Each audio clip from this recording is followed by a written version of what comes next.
Hey everybody, welcome back to the channel. We have some news out of Palantir SPAC, Tritium charging, one of my favorite SPACs. We're gonna get right into this. This article is on dailypalantir.com. Palantir SPAC, Tritium charging lands a huge UK deal to expand. So let's read a little bit from the press release and then we're gonna get into some of my analysis. Brisbane-based electric vehicle charging technology innovator Tritium, NASDAQ ticker symbol DCFC, has partnered up with one of UK's leading service station operators to add more than 100 fast chargers to Motor Fuel Group's MFG's network. The MFG's locations will be equipped with Tritium's 100 kW DC fast chargers, which can add 100 miles or 160 kilometers. I said kilometers because I'm in the United States and we don't use kilometers.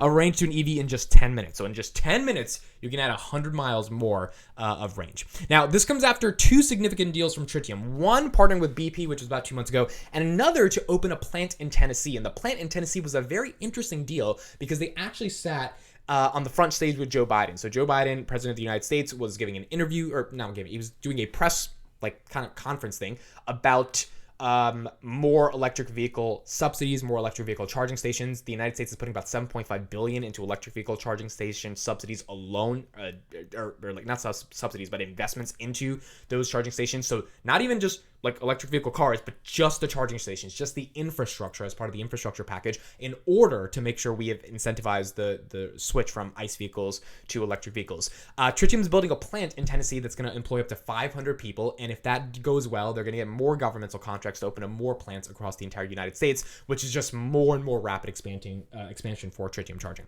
Now, the electric charging station market, well, let me read a couple quotes, then I'll go to some of the analysis. We're proud to partner with Motor Fuel Group to support their parallel goals of electrifying transportation and enabling a greener and cleaner future by providing customers with readily available rapid chargers across their forecourt network in the UK, Tritium CEO Jane Hunter said. This announcement highlights MFG's recognition that the world is changing and that they're leading the charge towards electric vehicles and low carbon fuels in line with the UK government's ambitions.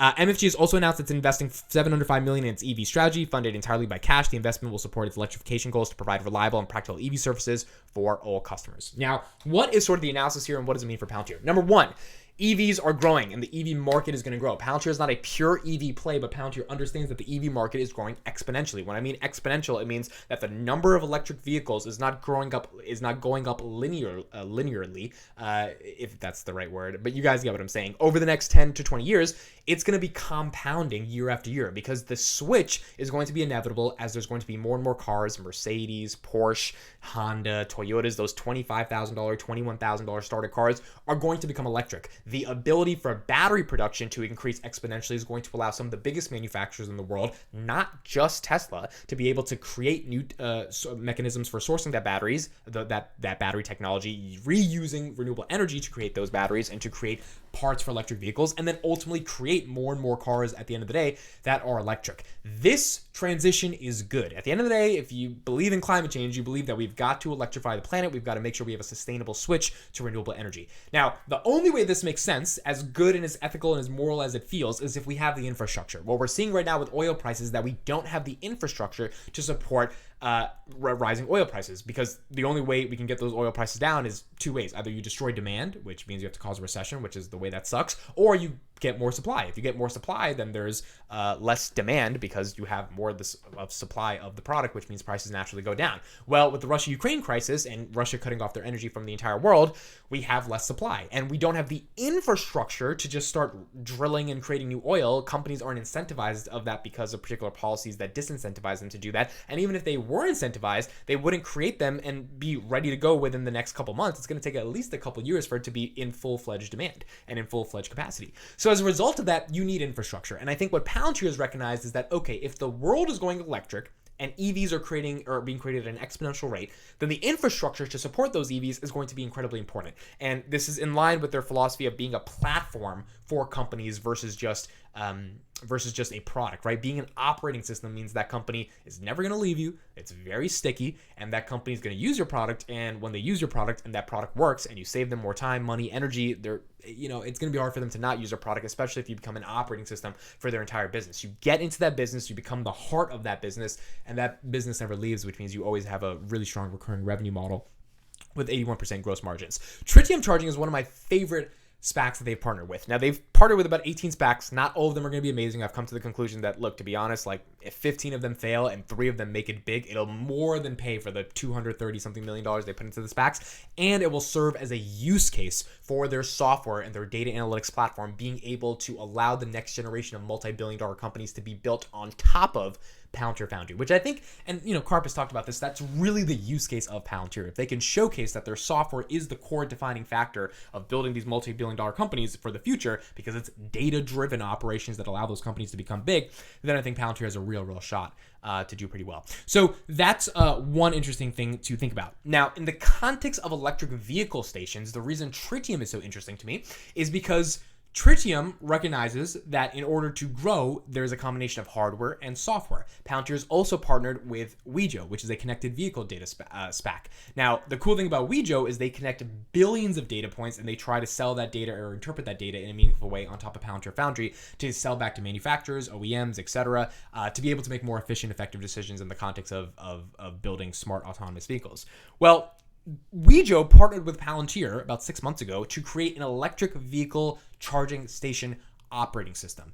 What's really cool about this is that as an electric vehicle charging station, you have to communicate with multiple things. You have to communicate with municipalities. You have to communicate with network operators. You have to communicate with the electric grid. So if someone's charging their car and their charge is finished, how do you make sure you harness the energy once it's finished so that the energy goes back to the grid and it doesn't continuously charge the car and end up wasting the cost and end up hurting the environment even more? How do you make sure it's all cohesive and structurally planned? It's not as simple as a gas station where you fill up a bunch of gas, you put gas in the cars, the gas is gone, you fill up more gas. This is an electric grid. There's a lot more energy involved. There's a lot more operations involved in order to make this happen. Well, that requires software. That requires analytics. That requires siloed data coming together in a centralized place in order to give you a better understanding of what's happening in the electric grid in order to make better decisions. And that's a very scalable software that will be implemented everywhere across the world if electric vehicle stations and electric vehicles become a thing, because every single city, town, municipality, organization is going to need to be able to know how to make sense of their electric spend. So as a result of that, Palantir partnered with Wejo to be able to create an electric vehicle operating system software platform for another SPAC that's called Tritium Charging, which is the exact type of company that would use the electric vehicle charging operating system, which to me was like this multi-three-headed monster that was so interesting to analyze. It's like you've got Palantir investing in these two companies in the EV space. One does collective vehicle data, one creates the charging stations to be able to connect to charge those cars in the first place.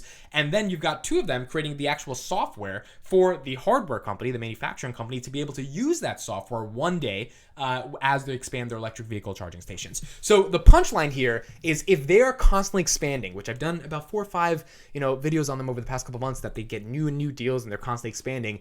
If Tritium is going to one day use Palantir and Wejo software, and Tritium has, let's say, hundreds of thousands of electric vehicle charging stations worldwide, then that software serves as the new precedent to the electric vehicle charging station industry, that this software is relevant, it's required, and it actually helps your operations to become more efficient and save more money when it comes to spending on the electric grid. So it's a really interesting use case. The more Tritium expands, the more potential Palantir and Wejo software built for companies like Tritium also expands with them over time. And that just leads to more growth at the end of the day for Palantir if Wejo becomes a big company and if Tritium becomes a big company. And all of that hopefully goes back to Palantir one day because they have an equity stake in those companies. So really awesome stuff. Palantir SPAC Tritium Charging lands a huge UK deal to expand. They are now in the United States. They're in the UK. They are starting to expand worldwide. Let me know your thoughts on the SPAC. This is one of my favorite SPACs on Palantir. Again, I don't buy SPACs on the NASDAQ. I just buy Palantir to get more exposure to the SPACs in some respect, because at the end of the day, I just have more conviction for Palantir. But I think this is a awesome company, and ultimately we're going to see what they do over the long term as they expand. Thank you guys so much for listening. Looking forward to your comments. I'll see you in the next one.